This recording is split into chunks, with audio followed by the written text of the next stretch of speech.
तेरे हवाले मुरलिया वाले, जीवन है तेरे हवाले मुरलिया वाले। हम तो हो गए हैं मत वाले मुरलिया वाले। अब तक तो मुरली श्यामा तेरे हवाले, अब तक तो मुरली श्यामा तेरे हवाले। चाहे तू कैसे न चाले मुरलिया वाले, जीवन है तेरे हवाले मुरलिया वाले। मेरे तो अपने हुए आज बेगाने, मेरे तो अपने हुए आज बेगाने। मुझको तू अपना बना ले मुरलिया वाले, मुझको तू अपना बना ले मुरलिया वाले। जीवन है तेरे हवाले मुरलिया वाले, जीवन है तेरे हवाले मुरलिया वाले। अपने चरणों का श्यामा दास बना ले, अपने चरणों का श्यामा दास बना ले।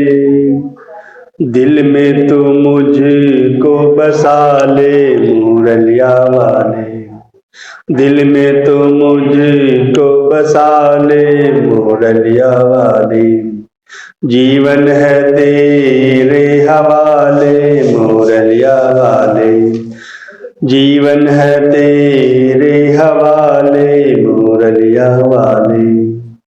हम तो हो गए मत वाले मुरलिया वाले।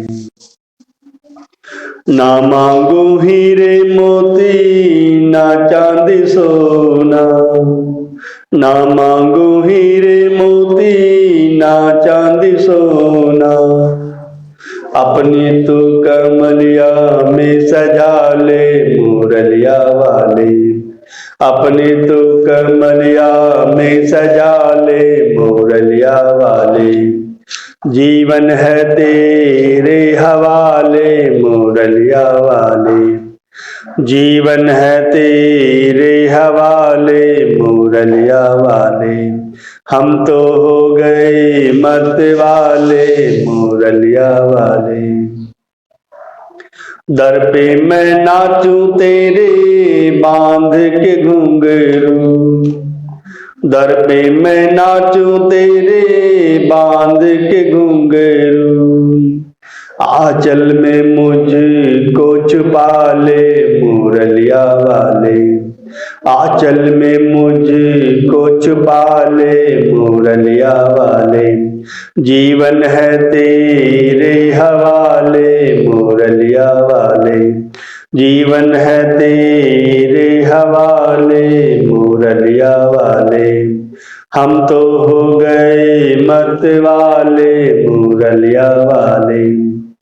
अब तक तो मुरली श्यामा तेरे हवाले, अब तक तो मुरली श्यामा तेरे हवाले।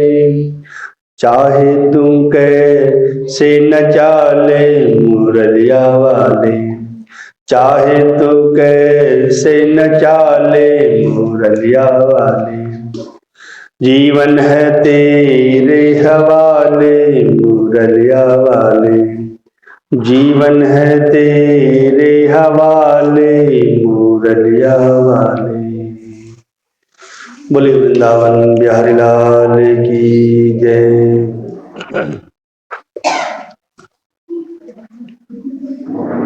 कार्तिक मास का महत्व बताते हुए और कार्तिक मास में तुलसा जी का क्या महत्व है उसका वर्णन करते हुए नारद जी राजा पृथु से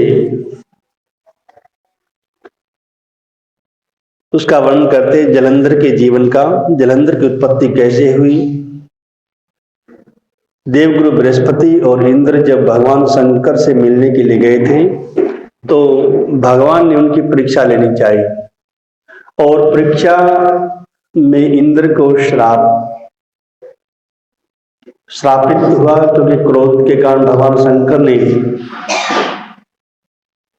उनको भस्म करने के लिए क्रोध किया था, लेकिन गुरु बृहस्पति ने उनको बचाया और उस तेज को भगवान ने क्षीर सागर में फेंक दिया। तो राजा पृथु ने कहा कि हे देवर्षि, जब भगवान शंकर ने अपना तेज क्षीर सागर में फेंका तो उसके बाद उसका क्या हुआ? तो नारद जी कहते हैं कि हे राजन, जब भगवान शंकर ने अपना तेज, अपना क्रोध क्षीर सागर में डाल दिया तो उस समय वह शीघ्र ही एक बालक का रूप धारण करके सागर के संगम पर बैठकर संसार को भय देने वाला रुदन करने लगा, रोना आरंभ कर दिया। उसके रुदन से समस्त संसार व्याकुल हो उठा। लोकपालों के मन में भी व्याकुलता हो गई। चराचर जगत में वह ध्वनि गूंज उठी। शंकर सुवन के रुदन से ब्रह्मांड व्याकुल हो गए। यहां पर एक जो शब्द आया शंकर सुवन, ये हनुमान चालीसा में भी है, शंकर सुवन केसरी नंदन। तो हनुमान जी शंकर सुवन नहीं थे, ये है शंकर सुवन, शंकर का पुत्र, उसका अंश। तो ये भगवान शंकर के पुत्र हुए, क्योंकि उन्हीं से उत्पन्न हुए हैं। तो जगत गुरु रामभद्राचार्य ने भी एक जगह पर बताया है कि यहाँ पर कालांतर में बाद में जो है हनुमान चालीसा में भेद किया गया, शंकर स्वयं केसरी नंदन आना चाहिए। तो शंकर सुवन का अर्थ है शंकर का पुत्र, और शंकर हनुमान जी तो स्वयं शंकर का रूप है, रुद्रावतार है। तो शंकर सुवन का रुदन सुनकर पूरा ब्रह्मांड व्याकुल हो गया। समस्त देवता ऋषि मुनि व्याकुल होकर लोक पितामह ब्रह्मा जी के पास गए। सबने मिलकर ब्रह्मा जी को प्रणाम किया, उनकी स्तुति की और ब्रह्मा जी से कहा कि हे पितामह, यह तो बहुत ही भयानक, बहुत ही भयंकर रोने की आवाज है। यह इतना भयंकर रुदन जो अब उपस्थित हुआ है, इसको शांत कीजिए। तब देवताओं की बात को सुनकर ब्रह्मा जी सत्यलोक से उतरकर उस बालक को देखने के लिए समुद्र के तट पर आए। और जब ब्रह्मा जी ने आकर बालक को देखा तो सागर ने आकर, समुद्र ने आकर, समुद्र देवता ने आकर ब्रह्मा जी को प्रणाम किया और उस बालक को उठाकर ब्रह्मा जी की गोद में डाल दिया। तब विस्मित होकर ब्रह्मा जी ने पूछा कि हे सागर, तुम शीघ्र कहो कि यह बालक किसका है, इसका परिचय दो। तो समुद्र ने विनम्र भाव से कहा कि हे प्रभु, यह तो मैं भी नहीं जानता कि यह पुत्र किसका है, लेकिन मुझे इतना अवश्य पता है कि यह गंगा सागर के संगम पर प्रकट हुआ है। इसलिए हे जगत गुरु, आप इस बालक का जात कर्म संस्कार कीजिए, इसका नामकरण संस्कार कीजिए, इसके जातक का फल बताइए कि इसका भविष्य कैसा होगा।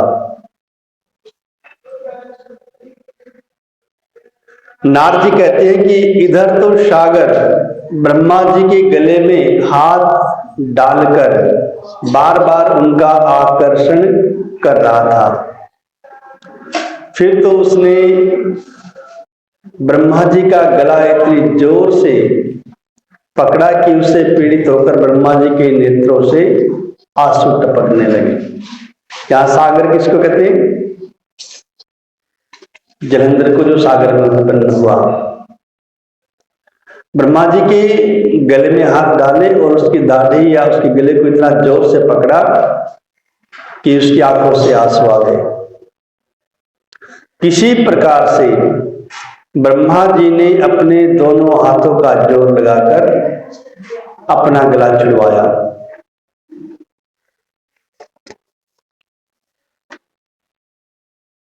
और सागर से कहा, समुद्र से कहा कि हे सागर सुनो, मैं तुम्हारे पुत्र का जातक फल कहता हूं।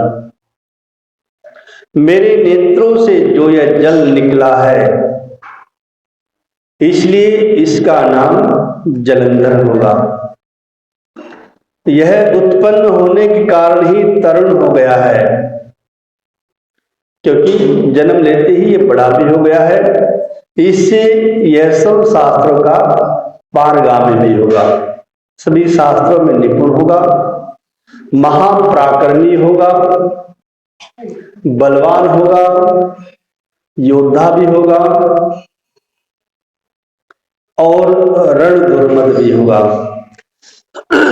इसको युद्ध में कोई नहीं हरा सकेगा। यह बालक सभी दैत्यों का अधिपति होगा और भगवान विष्णु को जीतने वाला भी होगा। भगवान विष्णु भी इसको नहीं हरा पाएंगे। यह कहीं भी कभी भी पराजित नहीं होगा। केवल भगवान शंकर को छोड़कर इसको कोई भी हरा नहीं सकता है। जहां से उत्पन्न हुआ है फिर वापस वहीं चला जाएगा, ये इसका भविष्य है। भगवान शंकर को छोड़कर यह किसी से भी वध नहीं होगा, इसकी मृत्यु नहीं होगी। इसकी मृत्यु भी भगवान शंकर के हाथ में होगी और जहां से यह आया है वहीं पर वापस चला जाएगा। इसकी धर्मपत्नी बड़ी ही पतिव्रता, सौभाग्यशालिनी, सर्वांग सुंदरी और परम मनोहर होगी, मिष्टा भाषणी होगी और शीलवान होगी। तो नारद जी कहते हैं कि राजन, सागर से ऐसा कहकर ब्रह्मा जी ने शुक्राचार्य को बुलाकर उनके हाथों से बालक का राज्याभिषेक कराया और स्वयं अंतर्ध्यान हो गए। फिर तो बालक को देखकर सागर बहुत ही प्रसन्न हुआ और वह भी अपने घर आया। कितने ही उपाय से उसका पालन कर उसको पुष्ट किया। फिर कालनेमी नामक असुर को बुलाकर उसकी वृंदा नाम की कन्या से उसका विवाह कर दिया। उस विवाह में बहुत बड़ा उत्सव किया गया। श्री शुक्राचार्य के प्रभाव से स्त्री सहित जलंधर दैत्यों पर राज्य करने लगा।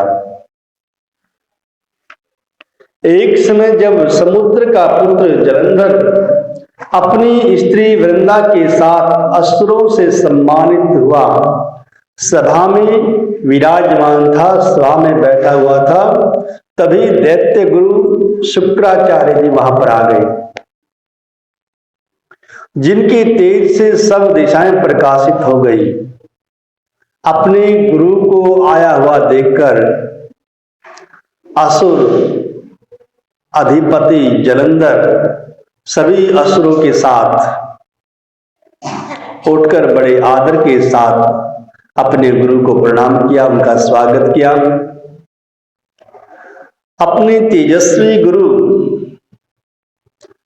को आया हुआ जानकर जलंधर बहुत प्रसन्न हुआ और कहा कि हे गुरुदेव, आज्ञा दीजिए, मैं आपकी क्या सेवा कर सकता हूं। गुरु शुक्राचार्य ने भी सभी को आशीर्वाद दिया। फिर उनको एक दिव्य आसन पर बैठाकर सब दैत्य भी यथास्थान बैठ गए और सागर पुत्र जलंधर ने नम्रता से यह प्रश्न किया कि हे गुरुजी, राहु का सिर किसने काटा था? आप हमें बताने की कृपा करें। इस पर शुक्राचार्य जी ने विरोचन पुत्र हिरण्यकश्यपु और उसके धर्मात्मा पौत्र का परिचय देकर देवताओं और असुरों द्वारा समुद्र मंथन की संक्षेप में वह कथा कहकर यह बताया कि जब समुद्र से अमृत निकला तो उस समय देव रूप बनकर राहु भी अमृत पीने बैठ गया था। विरोचन पुत्र कौन था? राजा बलि, हिरण्यकश्यपु का पौत्र। तो राजा बलि इतना धर्मात्मा था कि भगवान ने उसको मारा नहीं, इतना दानवीर था। और उसके समय में अन्य जितने भी राक्षस हुए उन्हें अनेक शक्तियां प्राप्त की और उनका दुरुपयोग किया, ऋषि महर्षियों को प्रताड़ित किया, देवताओं को प्रताड़ित किया। लेकिन राजा बलि ने धर्म के अनुसार अपनी प्रजा का पालन किया, तो भगवान ने उनको मारा नहीं, उनका वध नहीं किया, बल्कि उनको सहशरीर पाताल में पहुंचा दिया, पाताल का राज्य दे दिया।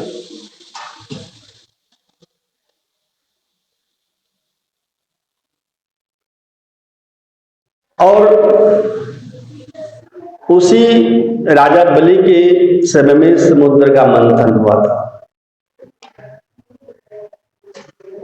क्योंकि जब देवताओं ने देखा कि राजा बलि धर्म के अनुसार प्रजा का पालन कर रहा है, हम इसको नहीं मार सकते हैं, तो उन्होंने सभी राक्षसों के साथ मित्रता स्थापित की और कहा कि हम मिलकर जो है समुद्र का मंथन करेंगे।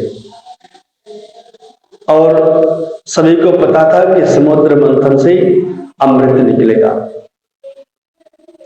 और अमृत की इच्छा सभी को होती है। सभी चाहते हैं कि हम अमर हो जाए, मरना कोई नहीं चाहता। देवताओं को भी यही इच्छा थी और राक्षसों को भी इच्छा थी, इसलिए दोनों अपने स्वार्थवश एक हो गए और समुद्र का मंथन किया। तो समुद्र मंथन में जो अमृत निकला उसका पान राहु ने देव रूप होकर, देवताओं का रूप धारण करके अमृत का पान किया। सूर्य और चंद्र देवता ने उनको पहचान लिया और भगवान विष्णु को बता दिया। तो भगवान विष्णु ने सुदर्शन चक्र से राहु का सिर काट दिया। जो सिर था वो राहु है और जो धड़ है वो केतु है। इस पर इंद्र के पक्षपाती भगवान विष्णु ने राहु का सिर काट डाला। यह सुनने के साथ ही जलंधर के नेत्र भी क्रोध के कारण लाल हो गए। उसने बहुत क्रोध किया, फिर अपने धस्मर नामक दूत को बुलाकर गुरु का कहा हुआ सारा वृतांत सुनाया और धस्मर नामक दूत को आज्ञा दी कि तुम शीघ्र इंद्रपुरी में जाओ और इंद्र को मेरी शरण में ले आओ। धस्मर जलंधर का आदेश पाकर इंद्रपुरी में गया। वो बहुत ही निपुण था दूत। वह शीघ्र ही इंद्र की सुधर्मा नामक सभा में जा पहुंचा और उसने अपने राजा, अपने स्वामी जलंधर की आज्ञा को अपने शब्दों में इंद्र से कहा, क्योंकि जो इंद्र ने उसने जलंधर ने कहा था वही शब्द उसने अपने मुख से कहे। हे देवताधम, सबसे पहले ही गाली निकली, देवताओं के अधम, देवताओं में नीच। तुमने समुद्र क्यों मथा और मेरे पिता के सब रत्नों को क्यों ले लिया? क्योंकि जलंधर का पिता है समुद्र और समुद्र से सभी रत्न निकले, तो उन पर अधिकार किसका हुआ? जलंधर का हुआ। वो अपना अधिकार मानता था कि मेरे पिताजी के पास जितने रत्न थे मंथन करके सभी निकाल लिए देवताओं ने, तो मेरे पिता के सभी रत्न तुमने क्यों ले लिए? ऐसा कह के उसने अच्छा नहीं किया। यदि तू अपना भला चाहता है, दूत कह रहा है कि यदि तुम अपना भला चाहते हो तो उन सभी रत्नों के साथ, देवताओं के साथ मेरी शरण में आ जाओ, अन्यथा हे सुराधन, मैं सत्य कहता हूं कि तेरा राज्य ध्वंस कर दूंगा, नष्ट कर दूंगा। इंद्र यह बात सुनकर बहुत ही हैरान हो गया और कहने लगा कि पहले सागर ने मेरे भय से सभी पर्वतों को अपनी कुक्षी में क्यों स्थान दिया, अपने पास स्थान क्यों दिया, और मेरे शत्रु दैत्यों की रक्षा तुम्हारे पिताजी ने क्यों की? इसी कारण से मैंने उनके सभी रत्न हर लिए।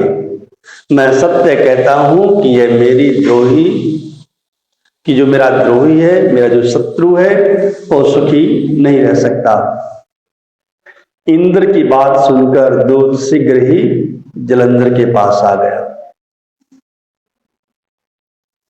और जलंधर के पास आकर उसने सभी बातें जो इंद्र ने कही थी वो जलंधर को सुना दी। उसके सुनते ही दैत्यराज क्रोध के मारे होठ काटने लगा, बहुत गुस्सा आया उसे। देवताओं को जीतने की आकांक्षा से उसने उद्योग प्रयास आरंभ कर दिया, इंद्र पर आक्रमण करने की योजना आरंभ कर दी।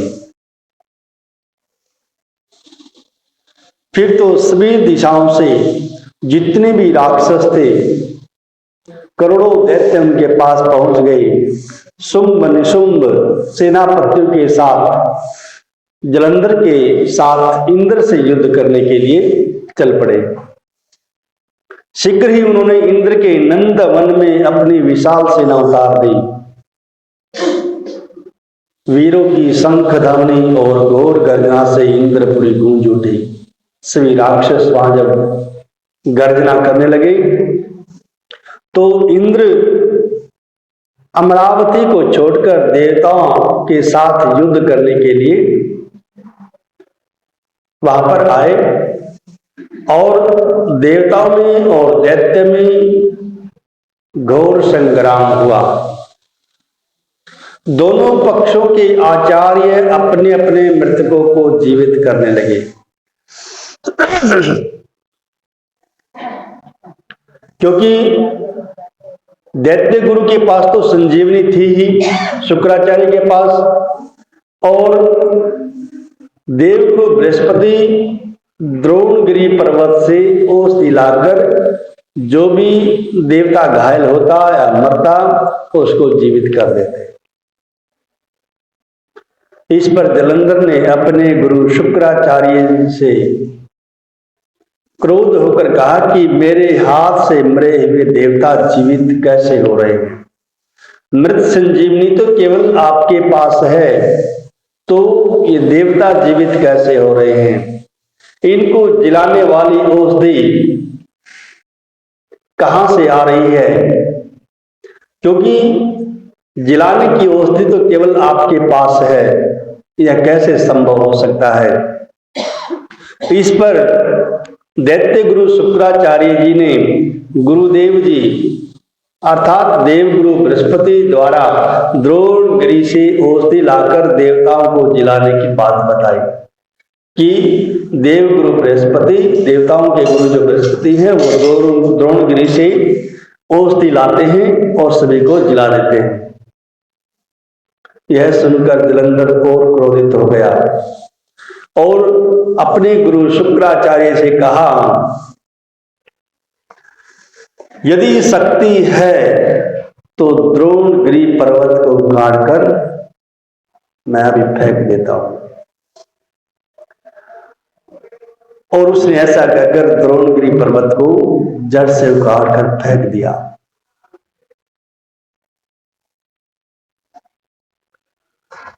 यह तो भगवान शंकर का तेज था, जो उसके अंदर इतनी शक्ति थी। उसमें जलंधर की कोई विचित्रता नहीं थी, साक्षात भगवान शंकर का ही स्वरूप था। उसके बाद वह सागर पुत्र युद्ध भूमि में आकर बड़े वेग के साथ देवताओं के साथ युद्ध करने लगा और देवताओं का संहार करने लगा। और जब देवगुरु बृहस्पति औषधि लेने के लिए द्रोणगिरि पर्वत पर पहुंचे तो वहां पर सूना मैदान था, पर्वत था ही नहीं। यह देखकर देवगुरु बृहस्पति भी भयभीत हो गए और वापस भागकर देवताओं के पास आए और कहा कि युद्ध बंद कर दो, नहीं तो सभी मारे जाओगे। तुम लोग अब जलंधर को नहीं जीत सकते हो। पहले इंद्र ने जो भगवान शंकर का अपमान किया था, यह उसी का फल है।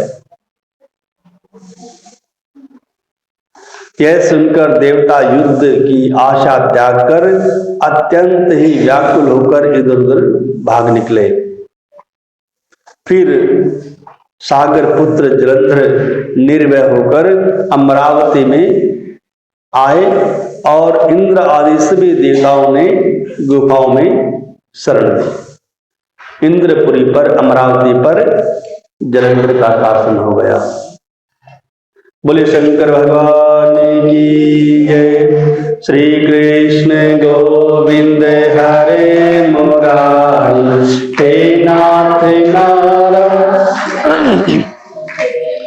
श्री कृष्ण गोविंद हरे मुरारी, हे नाथ नारायण वासुदेवा, हे नाथ नारायण वासुदेवा, हे नाथ नारायण वासुदेवा, हे नाथ नारायण वासुदेवा, हे नाथ नारायण वासुदेवा। श्री कृष्ण गोविंद हरे, हे नाथ नारायण वासुदेवा। श्री कृष्ण गोविंद हरे।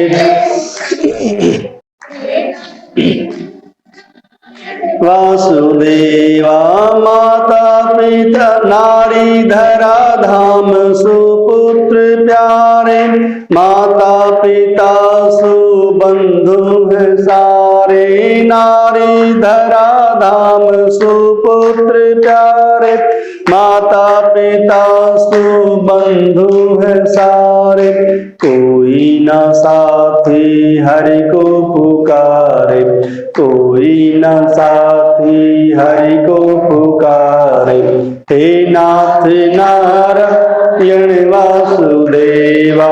श्री कृष्ण गोविंद हरे मुरारी, हे नाथ नारायण वासुदेवा। बोले वृंदावन बिहारी लाल की जय। बांके बिहारी की देख छटा, देख छटा, मेरो मन हो गयो लटा पटा। अरे मेरो मन हो गया लटा पटा। बांके बिहारी की देख छटा, देख छटा। अरे मेरो मन हो गयो लटा पटा। लटा पटा हेरी लटा पटा, लटा पटा हेरी लटा पटा। श्री बांके बिहारी की देख छटा, देख छटा। अरे मेरो मन हो गयो लटा पटा। अरे मेरो मन हो गयो पटा। कब से खोजूं बनवारी को, कब से खोजूं बनवारी को, बनवारी को, बनवारी को। गिरधारी को कोई तो बता दे उसका पता, उसका पता। अरे मेरो मन हो गयो लटा पटा। बांके बिहारी की देख छटा, देख छटा। अरे मेरो मन हो गयो लटा पटा। अरे मेरो मन हो गयो लटा पटा। लटा पटा हेरी लटा पटा, लटा पटा हेरी लटा पटा। श्री बांके बिहारी की देख छटा, मेरो मन हो गयो लटा पटा। मोर मुकुट श्यामल तन धारी, मोर मुकुट श्यामल तन धारी। कर मुरली अधरन सज प्यारी, कर मुरली अधरन सज प्यारी। और कमर में बांधे है पीलो पटो, पीला पटा। अरे मेरो मन हो गयो लटा पटा। अरे मेरो मन हो गयो लटा पटा। श्री बांके बिहारी की देख छटा, देख छटा। अरे मेरो मन हो गयो लटा पटा हेरी लटा पटा, लटा पटा हेरी लटा पटा। श्री बांके बिहारी की देख छटा, देख छटा।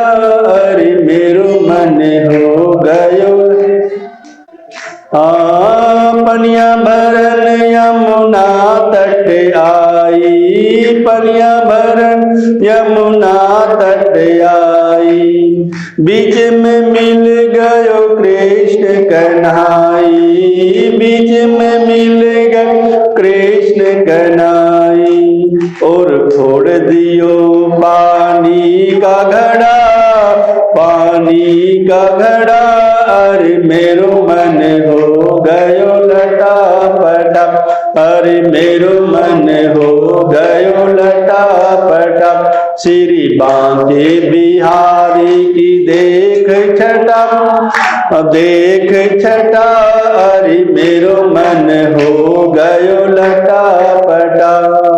मेरो मन हो गयो लटा पटा। टेढ़ी नजर और लट घुंघराली, टेढ़ी नजर और लट घुंघराली। मार रही मेरे दिल पे कटारी, मार रही मेरे दिल पे कटारी। और श्याम वरण जैसे काली घटा, काली घटा। अरे मेरो मन हो गयो, अरे मेरो मन हो गयो लटा पटा। श्री बांके बिहारी की देख छटा, देख छटा। अरे मेरो मन हो गयो अपटा। लटा पटा हेरी लटा पटा, लटा पटा हेरी लटा श्री बांके बिहारी की देख छटा, मेरो मन हो गयो लटा पटा। मिलते हैं उसे बांके बिहारी, मिलते हैं उसे बांके बिहारी, बांके बिहारी स्नेह बिहारी, बांके बिहारी स्नेह बिहारी। अरे राधे राधे जिसने रटा, जिसने रटा, अरे मेरो मन हो गयो, अरे मेरो मन हो गयो लटा पटा, लटा पटा है रे लटा पटा, लटा पटा है रे लटा पटा।